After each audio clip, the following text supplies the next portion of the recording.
Hello everyone. So EFC limited के Q4 के result आए हैं। कौन कॉल भी हुआ आज कंपनी का, तो मेन चीजें डिस्कस करेंगे कि गाइडेंस के अकॉर्डिंग नंबर्स कैसे आए हैं एंड देन नेक्स्ट ईयर के लिए मैनेजमेंट ने कैसा कमेंट्री दिया है, क्या गाइडेंस दिया है, कैसा आउटलुक अपॉर्चुनिटी लगता है, ये सारी चीजें डिस्कस करेंगे। सो ईएफसी का जो कॉम्पिटिटर है, सेक्टर का जो लीडर है ऑफिस AWFIS, उनके इस वीक में ही रिजल्ट आए थे। लास्ट क्वार्टर में इन्होंने ईएफसी को बहुत बड़े मार्जिन से आउट परफॉर्म किया था। इस क्वार्टर में भी उनके खुद के गाइडेंस के अकॉर्डिंग उन्होंने काफी स्ट्रॉन्ग नंबर्स रिपोर्ट करे एंड हमने ये डिस्कस भी किया था कि ईएफसी के लिए अब इंपॉर्टेंट हो जाता है कि एटलीस्ट ऑफिस को वो आउट परफॉर्म करे Q4 के अंदर।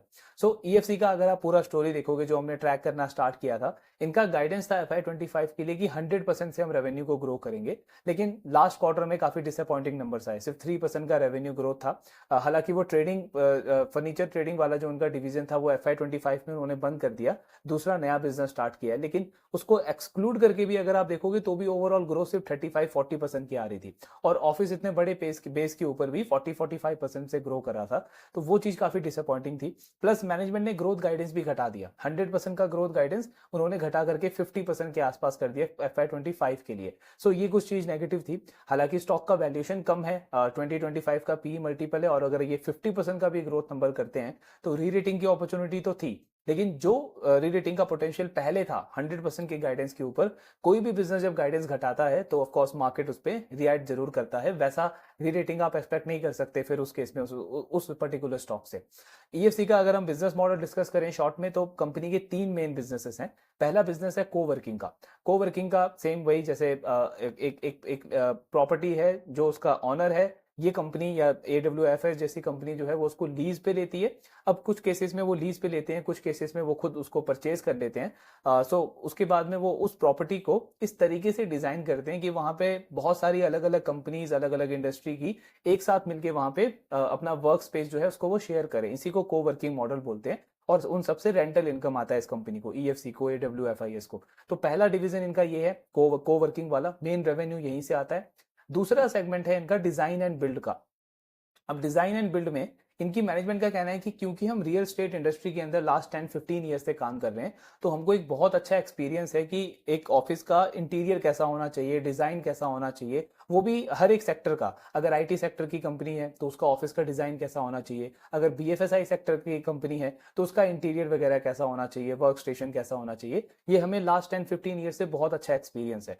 तो इस एक्सपीरियंस को, इस नॉलेज को, इस स्किल को लेवरेज करके इन्होंने एक नया बिजनेस स्टार्ट किया, डिजाइन एंड बिल्ड वाला। डिजाइन एंड बिल्ड में कंपनी क्या करती है, सबसे पहले तो खुद की जो ये कोवर्किंग ऑफिस वगैरह बिल्ड करते हैं, वहां पे खुद ये फर्नीचर वगैरह, फिटिंग वगैरह, उसका डिजाइन खुद करती है इस डिजाइन एंड बिल्ड वाले सेगमेंट से। दूसरा, कोवर्किंग में लेट्स सपोज इनके पास में कोई एक स्टार्टअप है या कोई एक छोटी कंपनी है जो इनके पास में आज कोवर्किंग पे उन्होंने रेंट पे लिया हुआ है।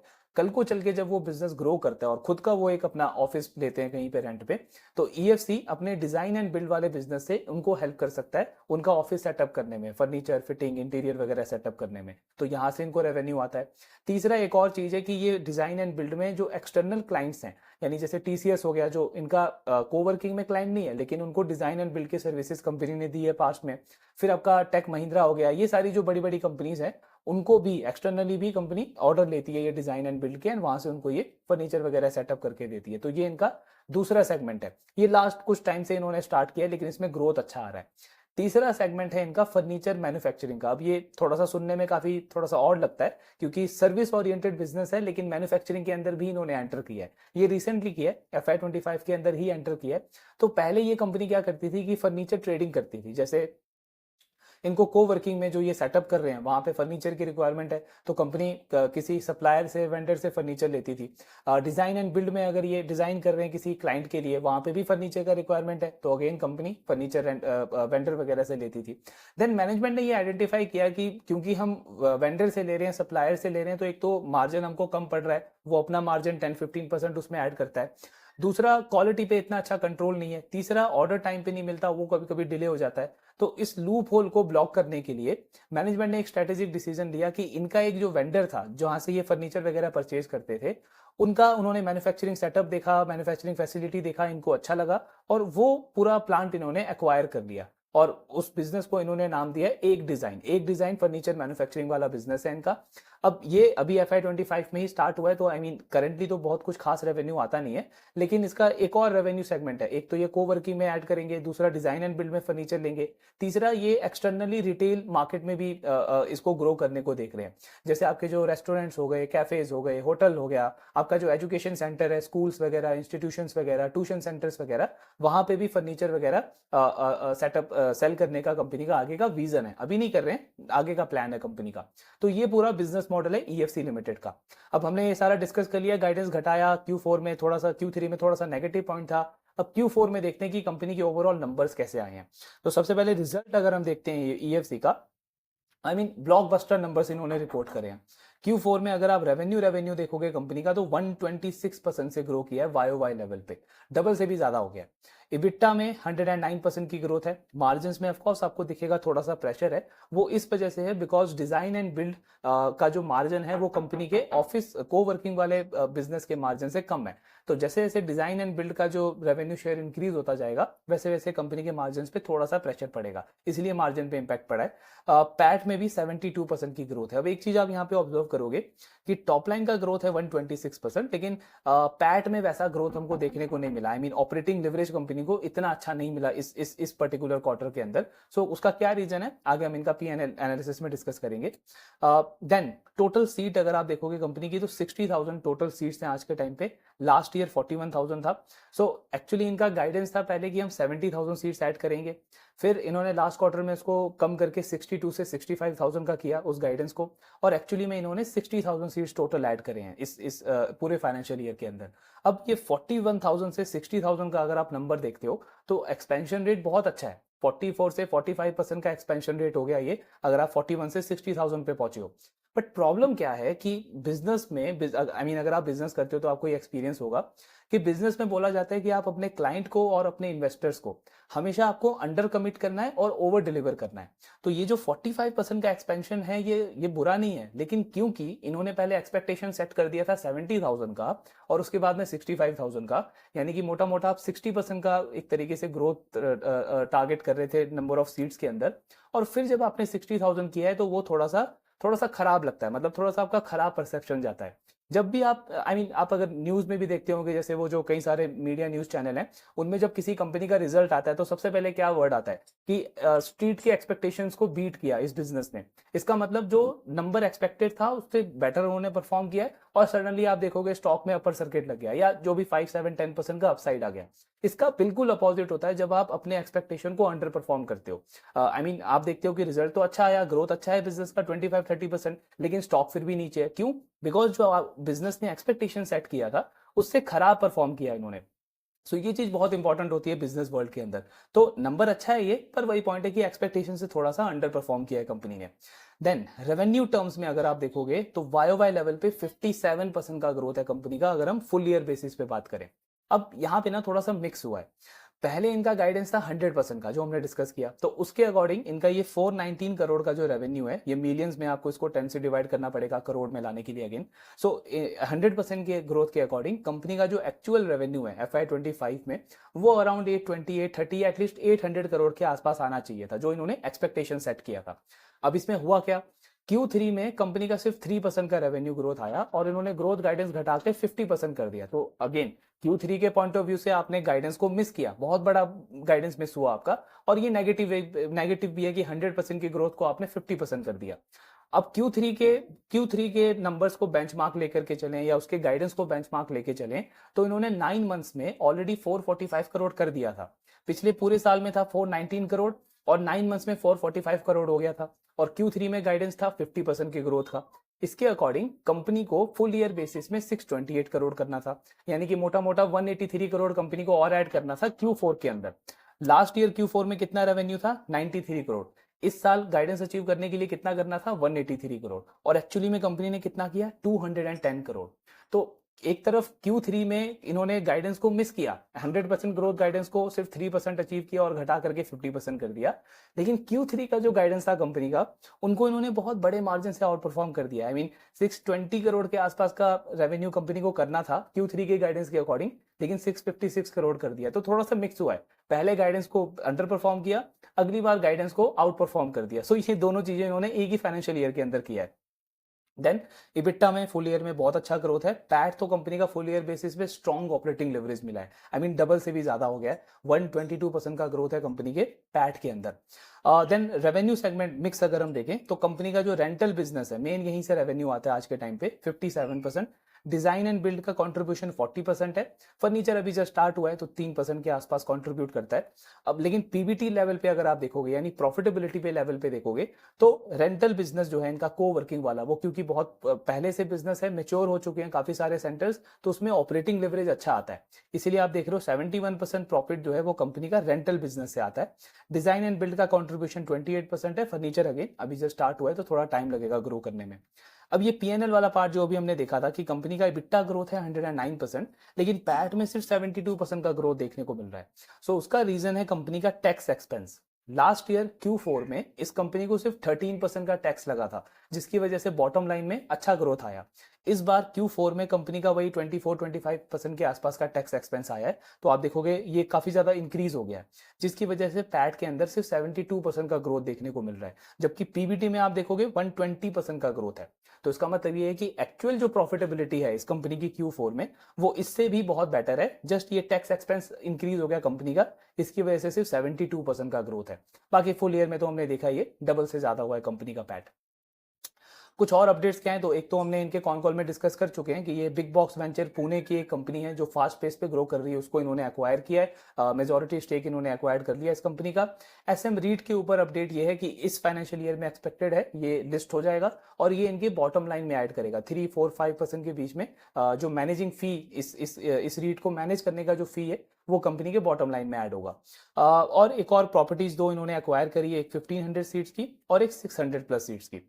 फर्नीचर बिजनेस में बड़ा डेवलपमेंट क्या है कि कंपनी नए प्रोडक्ट रेंज के अंदर एंटर कर रही है, जिसमें आपका जो सोफा है, टेबल है, चेयर है, वर्क स्टेशन है, ये हाई एंड लग्जरी वाले जो ये सारे प्रोडक्ट्स होते हैं उसके अंदर कंपनी एंटर कर रही है।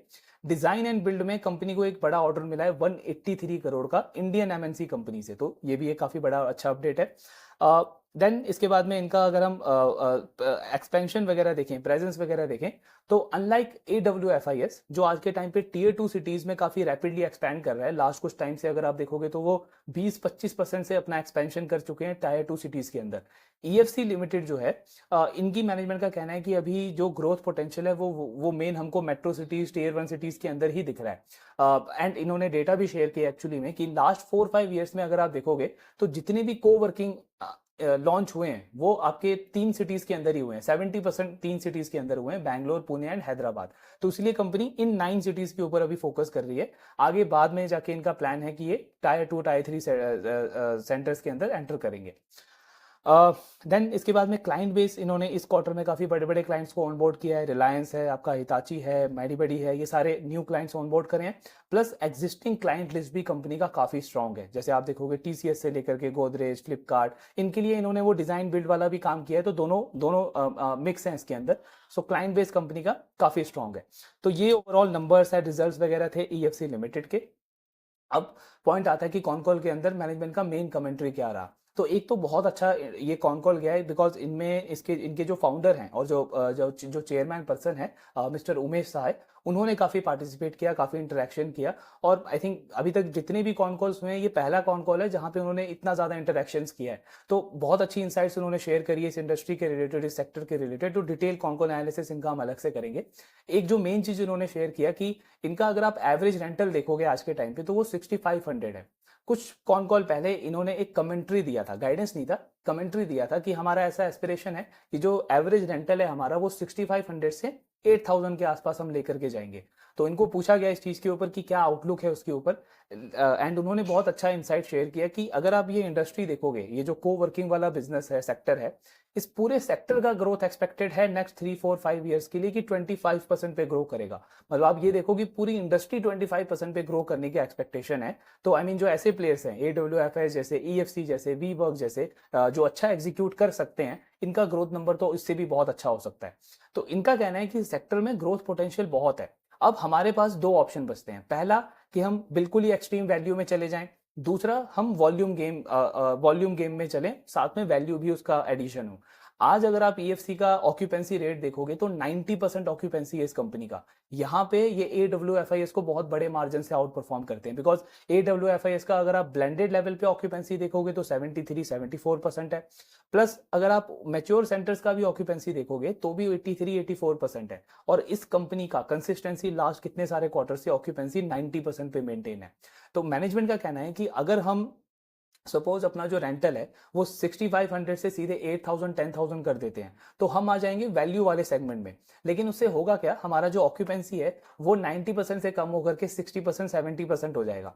अब इस इंडस्ट्री में, कोवर्किंग इंडस्ट्री में एक टर्म होता है एवरेज रेवेन्यू पर सीट पर ईयर। जैसे आप हॉस्पिटल इंडस्ट्री के अंदर देखते हो एवरेज रेवेन्यू पर ऑक्यूपाइड बेड, होटल इंडस्ट्री में होता है एवरेज रेवेन्यू पर रूम, वैसे इस इंडस्ट्री में होता है एवरेज रेवेन्यू पर सीट पर रूम। तो इनकी मैनेजमेंट का कहना है कि ये बहुत एक की मैट्रिक होता है एक बिजनेस की ग्रोथ पोटेंशियल को देखने के लिए। तो इससे क्या होगा कि मान लो अगर हम अपना रेंट बढ़ा करके 8000 10,000 कर देंगे, हमारा ऑक्यूपेंसी आ जाएगा 60-70% के आसपास, तो जो एवरेज रेवेन्यू पर सीट पर ईयर है हमारा वो नीचे आ जाएगा। एंड इसके साथ में क्योंकि हम लैंडलॉर्ड्स के साथ में भी हमको डील करना होता है, तो जब आपका ऑक्यूपेंसी गिरता है तो लैंडलॉर्ड के ऊपर भी एक थोड़ा सा गलत इंप्रेशन पड़ता है कि क्या यहाँ पे प्राइसिंग अच्छा नहीं है या सर्विसेज का कुछ प्रॉब्लम है, बिकॉज ऑक्यूपेंसी एकदम से ऐसे कैसा फ्लक्चुएट होने लग गया। तो ये सारी चीजें मैनेज करनी होती है। तो इसलिए मैनेजमेंट का ये स्ट्रेटेजी है कि वॉल्यूम प्लस वैल्यू दोनों का मिक्स होगा, लेकिन फोकस मेन वॉल्यूम पे होगा। जैसे इनका कहना है कि रेंटल अगर आप देखोगे एवरेज हमारा पहले 5500 था, अब 6500 आया है। तो रेंटल ग्रो करेगा, लेकिन ऐसा नहीं है कि पूरा फोकस सिर्फ रेंटल पे रखेगा, वॉल्यूम भी ग्रो करेगा और उसके साथ में रेंटल इंक्रीज ग्रेजुअली इंक्रीज करेगा। तो ये पूरा इन्होंने उसके ऊपर कमेंट्री दिया। दूसरा पॉइंट आता है ग्रोथ गाइडेंस क्या दिया इन्होंने FY26 के लिए। अभी इनका कहना है कि क्योंकि हमारे काफी सारे जो दो नए बिजनेसेस हैं, डिजाइन एंड बिल्ड और ये फर्नीचर मैन्युफैक्चरिंग का, ये अभी इवॉल्व हो रहे हैं। तो एग्जैक्ट जो नंबर देना है वो हम Q1 में दे पाएंगे कि किस तरीके का स्पेसिफिक नंबर हम टारगेट कर रहे हैं FY26 के लिए। लेकिन इन्होंने कुछ हिंट दिया है जिससे आप आइडिया लगा सकते हो कि क्या ग्रोथ नंबर हो सकता है।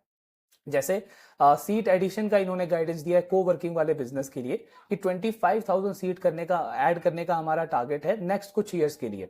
40,000 अभी है, 60,000 अभी है, 25,000 अगर और करेंगे तो 85,000 हो जाएगा। यानी एक्सपेंशन रेट अगर आप देखोगे तो अराउंड 41-42% के आसपास हुआ। ऑफिस का एक्सपेंशन रेट कितना है सीट एडिशन का, लगभग 35% के आसपास। तो मतलब ऑफिस से यहाँ पे बेटर गाइडेंस है कंपनी का।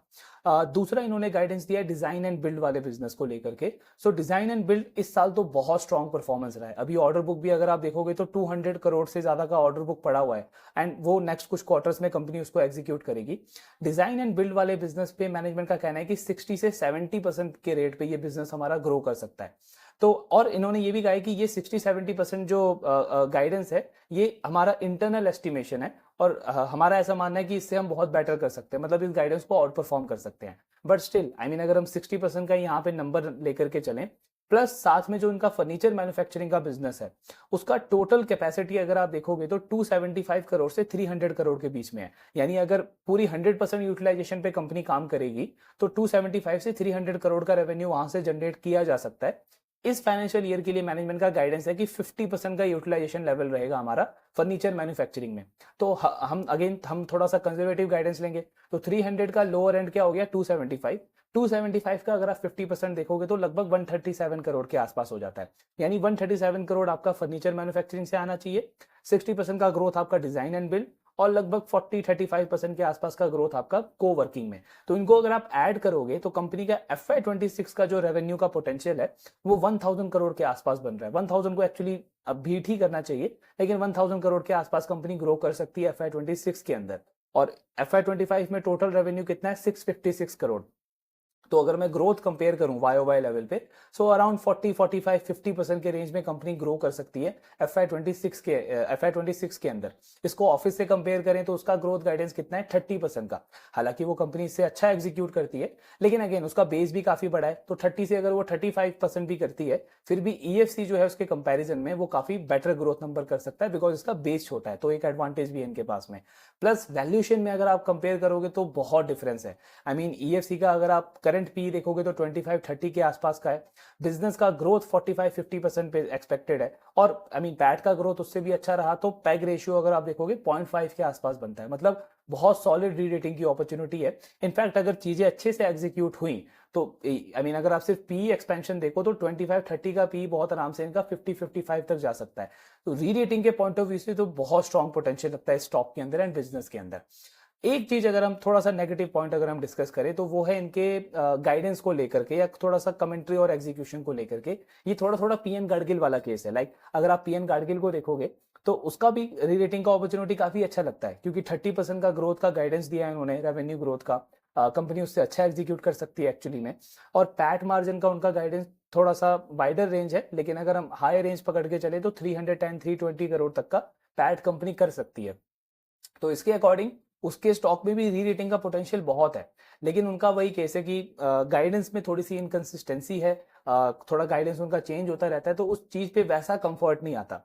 ईएफसी के साथ में वैसा बिल्कुल केस नहीं है, लेकिन एक क्वार्टर जो इनका खराब हुआ था तो कंसिस्टेंसी थोड़ी सी, आई मीन मेरा मानना है कि थोड़ा कंसिस्टेंसी अगर आए तो वो ज्यादा कन्विक्शन देगा इस तरीके के केसेस में। सो आई मीन अगर जनरली अगर हम डिस्कस करें तो जैसी री रेटिंग पोटेंशियल इनके केसेस में है, पीएन गाडगिल और ईएफसी के केसेस में, अगर इनका जो कंसिस्टेंसी है वो सपोज इंडिया शेल्टर की तरह होता या एसबीएफसी फाइनेंस की तरह होता, तो उस केसेस में तो आई मीन मैं वन गो में बहुत बड़ा एलोकेशन कर देता। इतना कंफर्ट है क्योंकि उनकी कंसिस्टेंसी हमने देखी हुई है। बट क्योंकि इनका पास्ट का ट्रैक रिकॉर्ड थोड़ा सा कंसर्न दिखाता है, मतलब थोड़ा कंसिस्टेंसी का इशू है, सो इस केसेस में मेरा जनरली प्रेफरेंस रहता है कि स्टैगर्ड वे में जाया जाए। री रेटिंग का पोटेंशियल बहुत अच्छा है, बट ऑफकोर्स एक क्वार्टर थोड़ा सा और इनका कंसिस्टेंसी देखा जाए एंड स्टैगर्ड अप्रोच थोड़ा सा ज्यादा बेटर लगता है। बाकी नंबर्स अच्छे हैं, री रेटिंग का अपॉर्चुनिटी अगेन फिर से डिस्कस करें बहुत स्ट्रांग लगता है। अगर कंपनी उसको अच्छे से एग्जीक्यूट करती है तो डिटेल कॉन्कोन एनालिसिस करेंगे, इसका भी करेंगे और ऑफिस का साथ में करेंगे और ट्रैकिंग कंटिन्यू रखेंगे। बाकी आपके जो डाउट्स हैं शेयर करते रहिए। Thank you very much.